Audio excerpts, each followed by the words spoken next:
something very fulfilling about not just making something that works, but making something that touches you and touches other people.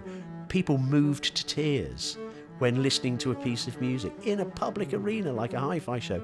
And it's just an absolutely wonderful, wonderful experience. And if you can do that at a hi-fi show, it's much easier for that to happen in the home. And tell me about these.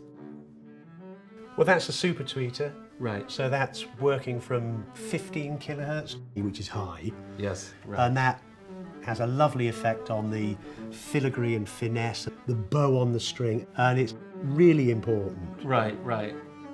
It's a wonderful and empowering feeling to make something that can touch you in that way and do that to other people through the work of your own hands and bloody-minded ingenuity. No, it feels great, mojo-y and wonderful. Yeah, it's so delicate and refined.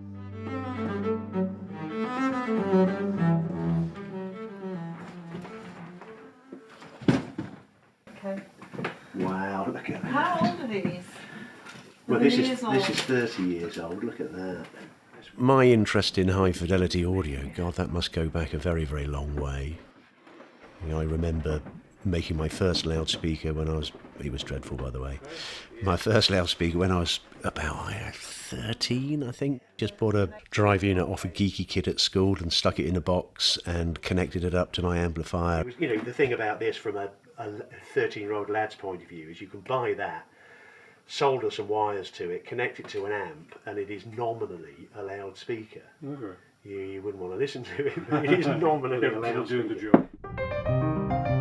In my early 20s, I started exploring classical music, Baroque music, early music, and then you get immersed in that, and you think, God, there's a whole world out there that's so much more rich. In order to enjoy that music, you need a better and better system. So as your taste evolves, your requirements for the system evolve. So by the time I was in my late 20s, having become disillusioned with the career path that I was pursuing, and having got friends who were in the audio industry and seeing what they were getting up to, it really chimed with my music passion.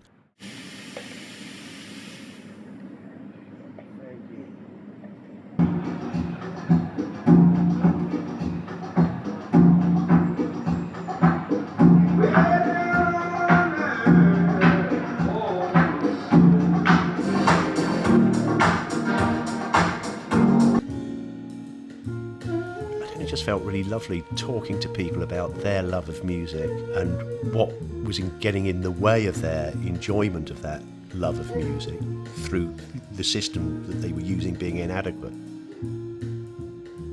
I developed an interest in pursuing my own designs, and that's how I got into loudspeaker design, was through feeling that the loudspeakers that were available commercially weren't delivering what I thought was important in a musical experience. And I'd got friends who were into electronics design, amplification and record players and things. Have a pew. Yeah, okay, I'll go back.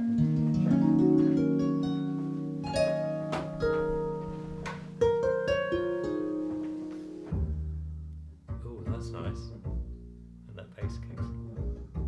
And we grew into quite a cohesive, young, passionate team of colleagues that wanted to advance the state of the art.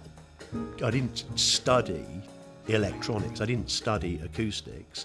I came to it from outside of those spheres and have self-taught in the areas that have been necessary. And I find that gives me a very interesting perspective on things because, I'm a kind of generalist in a way, and I know that could be construed as being, a jack of all trades, but I think you need to be skilled in every aspect of this thing that we're doing in order to get the result. You cannot just be focused on electronics or loudspeakers. You need to have a love of music and a desire for the music to be an immersive and wonderful experience.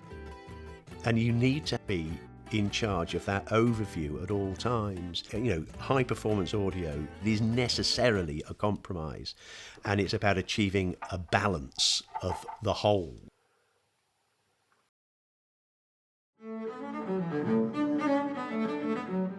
There is a quality that you can achieve with horn design. As you say, it's delicate. You can't hear the speakers working. It doesn't impose itself on you at all. It's just that, yes, they're big, but it's that delicacy. Absolutely. It feels like the cellist is right there, in the middle of the room playing for us. I found that I had a natural facility for engaging with people about their loves and their passions in the musical sphere. Impedance characteristics and slew rates and all of this abstract stuff. For most people, they're just going to glaze over, and those things might be interesting to the designer, but what is important to the person that's interested in getting a system is the end result. Yeah, people have said, what are you going to do when you retire, Kevin? And you think, well, I quite fancy, I've got a loudspeaker I'd like to design. I've got no intention of retiring. I really have no desire to stop doing this at all. It makes me bounce out of bed.